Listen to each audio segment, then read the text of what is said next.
aujourd'hui, on va parler de la réalisation d'une terrasse. En fait, je vais joindre deux terrasses, mais le principe était exactement le même. Donc, je vais partir de la terrasse ouest, que vous voyez ici. Il y a trois terrasses autour du chalet, une surélevée, la ouest et la est, que vous verrez plus tard. Et donc, on voit sur cette photo que après la seconde baie vitrée, la terrasse s'arrête. Et donc, c'est ce prolongement que vous voyez là en sombre que je vais faire jusqu'à la terrasse de l'autre côté. Donc pour commencer, il faut que votre sol soit bien stable. J'ai fait une terrasse sur clos. Personnellement, j'ai de la chance parce que j'avais déjà en fait compacté, j'avais déjà mis un géotextile, du gravier, etc. Il y a de l'herbe qui a repoussé, donc il va falloir que je désherbe. Mais ça, je vais pas vous le montrer, hein, c'est du 4 pattes. Et ensuite, là, j'ai positionné les lambourdes pour voir à peu près ce que ça allait donner, pour voir si j'avais calculé le bon nombre de lambourdes qu'il me fallait pour faire le tour. Donc vous voyez ici le passage terrasse est et ça va se prolonger sur la terrasse ouest. Donc préparez bien le terrain, c'est important. Vous pouvez aussi mettre des petits socles en béton qu'on trouve dans le commerce sous vos plots pour rajouter de la stabilité. Je vais en utiliser deux personnellement que j'avais fabriqué il y a quelques années de ça, 5 ans de ça, quand j'avais fait le socle pour l'escalier qui monte à la terrasse supérieure. Je vous ferai faire un petit tour du chalet tout à l'heure, vous verrez. Ici, je vous montre un point particulier, c'est le robinet de sortie d'eau que j'utilise depuis maintenant presque une dizaine d'années, toujours avec un arrosoir ou un tuyau d'arrosage. Donc finalement, je ne vais pas faire de trou dans la terrasse pour évacuer l'eau, ça sert à rien, puis ça fait repousser de l'herbe en dessous. Donc ça dépend un petit peu de l'utilisation qu'on en fait. Moi, je vais le laisser tel quel. Par contre, j'ai une autre petite particularité sur le parcours, c'est cette descente de pluie. Si j'ai des pluies perdues, c'est très écologique autour du chalet. Donc l'eau repart par filtration à travers le socle cristallin. Je suis sur la coulée de lave volcanique, ce qui explique aussi le fait que j'ai pas trop de mal à compacter le sol ici et obtenir quelque chose de très stable. Oui, donc ici, il faudra que je fasse une petite découpe autour de la descente. C'est pas un angle à 90 degrés le chalet, donc ça ne me fera pas une découpe à 45 degrés. Je suis pas un adepte du 90 degrés et des lignes droites. Vous l'avez peut-être remarqué en voyant la vue du chalet, c'est moi qui ai fait les plans. Donc un petit peu d'originalité des fois dans les lignes. Par contre, ici, vous avez un angle à 90 degrés que j'aurais à faire, donc une découpe à 45 degrés pour rejoindre la terrasse est. Je vous ferai faire un petit tour du chalet tout à l'heure, vous verrez l'ensemble. Donc ensuite, la pose du géotextile. Ici, je remets les lambeaux par-dessus pour pas qu'ils s'envolent. Ce sera donc pour moi la deuxième couche de géotextile, vu qu'il y en avait déjà une en dessous. Nous sommes en février 2026. Il y a deux tempêtes qui sont annoncées et à partir de cette nuit. Donc ce qui serait bien, c'est que je fasse la totalité des travaux dans la journée. Ça va être très compliqué et ça va être un petit peu serré. Donc vous positionnez votre géotextile, vous le stabilisez un petit peu. Moi, je l'ai agrafé sur le bardage ici du chalet. Vous voyez deux couleurs de bardage, c'est parce qu'il y en a un qui est plein ouest, c'est du Douglas, donc qui vieillit tout seul, et l'autre qui est pas plein ouest, donc ça fait une petite couleur un peu différente, mais l'ensemble est assez joli. Vous verrez quand je vous ferai faire le tour. C'est assez sympa. Donc voilà, je regarde bien que j'ai bien le bon nombre de lambourdes avant de me lancer dans des travaux plus avancés. Ici, vous apercevez les deux petits dessous de socle en béton. Moi, j'aurai des plots qui vont se régler de 80 à 14 cm, 80 mm à 14 cm, pour rejoindre et arriver, je l'espère, exactement au niveau de la terrasse est, quand j'aurai rejoint les deux terrasses, tout en poursuivant à l'horizontale, bien entendu.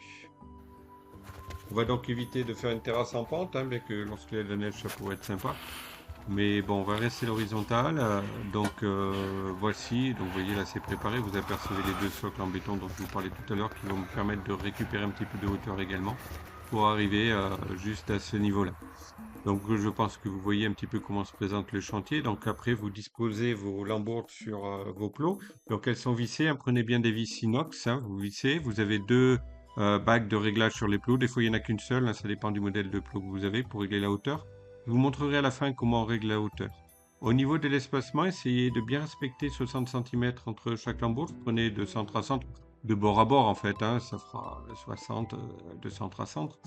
Parce que c'est important, vous aurez des lames qui feront peut-être 240 ou 3 mètres, ou j'en ai ici deux de 5 mètres.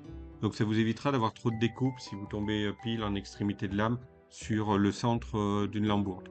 Après, vous pourrez toujours un petit peu décaler si nécessaire les lambourdes tant qu'elles ne sont pas vissées au plancher. Donc, vous voyez ici, j'ai presque terminé le tour avec les plots, hein, je n'ai pas rejoint encore la terrasse est. Je positionne un niveau avec une planche, voire une règle de maçon que vous allez apercevoir pour m'assurer que je poursuis bien à l'horizontale. Voilà. Donc ici, je refais un petit tour avec les plots. Donc, vous voyez un petit peu ce que ça donne ici. Et puis après, j'ai terminé. Vous voyez la règle de maçon qui est posée là. Et je me rends compte que je devrais normalement arriver assez bien au niveau de la terrasse qui se trouve de l'autre côté. La jonction devrait bien se faire. Bien, donc maintenant on arrive à la partie que je préfère, la pose des lames de terrasse. Donc on fait attention de ne pas toujours démarrer ou terminer les lames toujours sur les mêmes lambourdes. Donc on décale. Donc quand vous arrivez au bout, vous repartez avec ce qui vous reste comme lame par exemple. Bon, vous pouvez partir avec des décalages de 120, vous pouvez varier un petit peu. Bon, 60, ça m'est arrivé une ou deux fois de le faire. Ici, c'est un petit peu limite, on est juste entre deux lambourdes, mais ça marche aussi, hein. C'est pas recommandé, oh, si ça marche bien. Voilà. Pour les angles, donc ici, je fais donc pas un angle à 90 degrés, donc pas des découpes à 45 degrés. Ça se fait bien, ceci, les découpes à 45 degrés, hein. C'est juste que moi, j'aime bien l'originalité. Et puis là, ça va bien joindre. Quand vous faites une découpe à 45 degrés, il faut retourner la planche que vous avez coupée sur celle que vous allez couper pour avoir exactement le même angle. Vous trouverez ça sur Internet. Mais ici, je vais couper droit, en fait. Je vais laisser 90 du chalet. Et puis, vous voyez, je mets mes lames un petit peu plus longues. Je mets ma règle de coupe ici. Je vais faire un trait et couper directement. Je ne mets jamais mes lames à longueur pour les assembler ensuite parce que j'ai toujours un décalage d'un petit millimètre. Je suis assez maniaque là-dessus.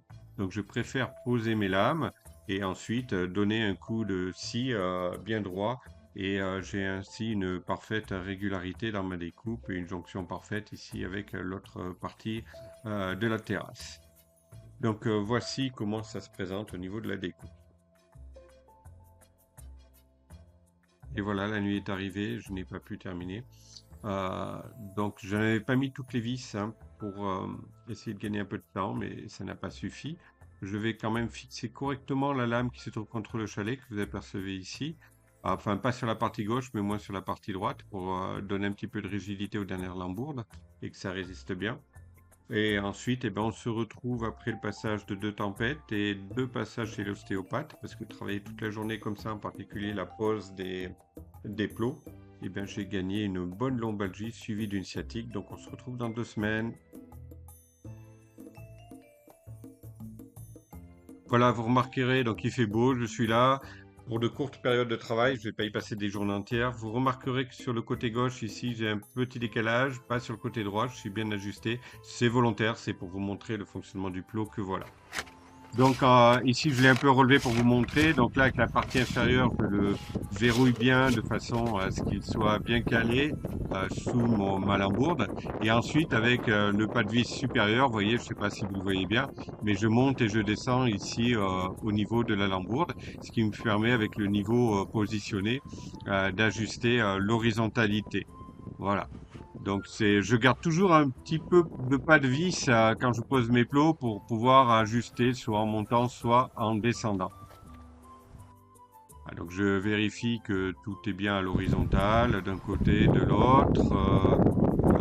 Voilà, ici un petit aperçu, donc le niveau positionné en différents points.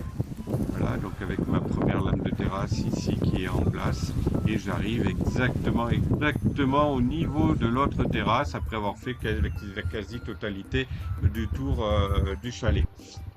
Par contre, là j'ai mis juste les lames, je les ai juste positionnées pour voir ce que ça allait donner. Elles ne sont pas fixées du tout, c'est pas monté, vous allez voir. C'est juste pour avoir un aperçu et me rendre compte, voir un petit peu où j'allais. Donc là, le décalage est tout à fait normal. Voilà, donc maintenant je vais finir la pose des lames. Donc bien vérifier l'horizontalité, que tout est bon avant de fixer mes lames. Et je les fixe et en dernier lieu, comme vous aurez compris ma technique, je vais les découper vu que je ne récupère pas les chutes ici qui sont trop petites à l'extrémité. Eh bien, c'est sympa ce petit virage. Donc, dans mes virages, là, dans mes angles, j'ai bien stabilisé avec des plots supplémentaires et des lambourdes. Et ensuite, je fais ce que j'appelle un petit coffrage ou un tablier, je sais pas comment on peut appeler ça. Je veille à ce qu'il ne touche pas le sol. Vous voyez, j'ai même mis des petits cailloux en dessous ici parce que pour éviter les remontées d'humidité sur le bois. Et donc, ce sont des lames qui sont un petit peu moins hautes que les autres. Vous remarquez cette avancée, voilà, c'est ce dont je vous parlais en fait, que j'avais hésité à faire au départ, que je n'avais pas fait. et que finalement, ce qui me restait comme planche, j'ai réalisé pour aller sous l'étendage. C'est assez simple. J'ai pris des lambourdes supplémentaires avec des plots. J'ai fixé mes lambourdes sur les lambourdes existantes qui étaient sous la rallonge de terrasse que j'avais faite ou directement fixées sur les lames de terrasse que j'avais mises en place. Et c'est très fiable, très solide. Il n'y a pas de souci. Vous pouvez donc assez aisément faire une petite rallonge comme ceci. Voilà, le rendu est plutôt sympa et ça fait tout drôle les premiers jours de pouvoir faire le tour intégralement de son chalet comme ça. Ça surprend un peu, c'est agréable, on se promène pieds nus dehors, voilà. Donc, ben, chose promise, chose due, je vais vous faire un petit tour de ce chalet, de l'extérieur, de l'intérieur, comme ça vous allez voir un petit peu les travaux que j'ai faits, sachant que c'est moi qui ai fait les plans intégralement. Et voilà, donc c'est parti. Petite visite dans mon intimité. On quitte la cuisine pour aller sur la terrasse est. Donc c'est le dernier chalet, hein, tout en haut. Là, j'ai une route qui monte assez vertigineusement pour arriver. J'ai fait ce choix, bon, pour avoir un espace de retournement à plat devant le garage. La terrasse est donc là. La table que vous voyez, elle a été faite, eh ben, il y a une trentaine d'années avec un arbre en chêne que j'avais tombé. Elle est toujours là, elle tient sans problème. Donc vous voyez la terrasse, je l'ai un petit peu dégagée là parce que la terre montait un petit peu haute après avoir fait les niveaux et avoir mis les capteurs de géothermie. Donc là on fait notre petit tour, vous voyez tout se passe bien. Bon, une lame un petit peu grisée parce que c'est une ancienne que j'ai posée, ça m'inquiète pas plus que ça puisque avec cette exposition tout va griser dans une grande vitesse, donc dans 2 ou 3 ans, toutes les lames seront de la même couleur. Ouais, ça aussi j'utilise du dégrisant mais je laisse griser ici, on a bien fait le tour de la descente de pluie. On arrive et là, on arrive sur l'ancienne partie de la terrasse initiale construite en même temps que le chalet. 40 mètres carrés de terrasse de ce côté-là. Donc j'avais fait au moment d'aménagement laisser des trous. Donc ça avait été fait par les ouvriers du chantier du chalet. J'avais fait laisser des trous pour réaliser des coffres que vous voyez sur la droite. Coucou la chambre hein, du rez-de-chaussée. Donc ici, bon, un petit compartiment pour mettre mes outils. La petite cabane des enfants, faite maison, là, par mon père, cette fois-ci. Elle a plus d'une trentaine d'années, c'est sûr. Et ici, un abri de bois, vous voyez, mon bûcher. Je pourrais vous expliquer un jour comment je l'ai fait. J'ai récupéré des tuiles lorsque j'ai aménagé la chambre d'hôte pour le réaliser. Ça fait maintenant 6 ans. L'espace de stationnement sous la terrasse, vous apercevez la dalle en béton que j'ai dû faire pour monter l'escalier, que j'ai monté tout seul aussi. Ce fut un grand moment d'incertitude et de doute. J'avais peur de ne pas y arriver, parce que partir pile de la bonne hauteur, même si j'ai, vous voyez, des possibilités de régler la hauteur par pas, je dirais, de 4-5 cm, il me fallait quand même arriver pile au niveau de la hauteur de la terrasse à l'étage et bien positionné par rapport à l'écartement pour avoir un escalier qui soit vertical et pas une tour de Pise. Donc, mais voilà, ça s'est bien passé, malgré tous ces doutes, ces incertitudes et ces multiples calculs avant de se lancer. Nous sommes donc sur la terrasse de la chambre d'hôte qui a été aménagée, que j'ai aménagée au-dessus du garage, qui était un vide auparavant. Je pourrais là aussi vous faire une grande vidéo sur l'aménagement de cette terrasse que j'ai faite aussi moi-même. Donc ici avec des planches le long pour plus d'intimité et puis des barreaux de l'autre côté pour la place sur la vue sur la partie, on va dire, nature. D'un côté, vous avez la vue sur le Sancy, sur le mont du Forez, et de ce côté, donc là, je tourne le dos au mont du Forez, et de ce côté, je vais m'avancer un petit peu pour vous montrer. Je ne sais pas si vous allez le voir. On aperçoit le Sancy. Je vais zoomer un petit peu pour que vous puissiez apercevoir à votre tour la montagne qui se trouve là-bas dans la neige actuellement. Bon, on quitte les sommets enneigés maintenant pour entrer dans la chambre d'hôte. Donc, petite visite de cette partie que j'ai aménagée au-dessus du garage.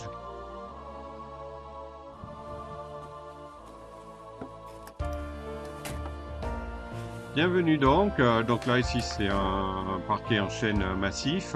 Une pose originale du lambris, hein, toujours pareil, j'aime pas trop ce qui est rectiligne, donc j'ai fait une pose assez sympa et un petit peu originale. Bon, j'ai fait l'isolation, j'ai fait la plomberie, j'ai fait l'électricité. Vous avez remarqué sur la terrasse, il y a des prises partout, prises USB, prises de ceci, prises de cela.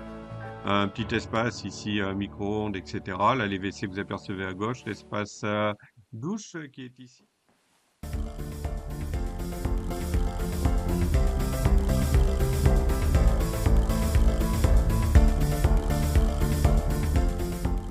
Bien, voilà, donc ce petit tour terminé.